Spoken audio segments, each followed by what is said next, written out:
Me and you met a few years ago, one of the events, I think it was Air Taxi World Congress, and then the year after. And, the air taxi has been, the concept of air taxi and the eVTOLs and advanced air mobility has made a major breakthrough. And maybe 2024 was one of the years where public awareness about the technology and the future planning has become more widespread.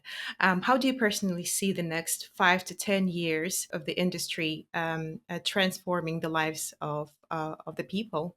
Yeah, the public awareness is critically important. And I was just listening to another live stream, where the public awareness and community education, was highlighted as something that was in critical need. And I think that's really, what's going to enable the scaling and to enable the implementation and maybe contentious environments. The challenge is whose responsibility is it? And the cities and the communities, a lot of times will say, well, it's the industry responsibility. If they want this change, if they want us to do this policy, they're going to have to do the awareness and things of that nature. Well, then the industry will launch an awareness campaign, which is essentially not necessarily an awareness campaign as a community might define it, but more of a PR campaign. And it becomes problematic because they're making forward-looking statements, um, that might not necessarily be true, when Mhm. the intervention takes place, and so then the industry will look back and say, all right, well, then we need help and you need to do this with us.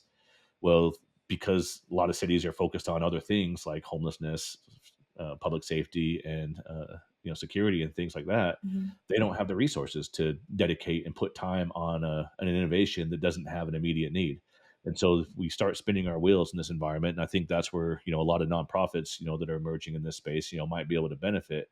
The challenge is when you're working with a community, in this, my opinion, the focus needs to be on the community, and allow the industry to respond. And I have confidence in the industry in that if we put it out there and say, hey, if you want to work in here, then you got to be a part of the other solutions that we have in place. You can't come in here and drastically change, our transportation strategies. You have to Mhm. work within it. The industry is going to respond and do just that.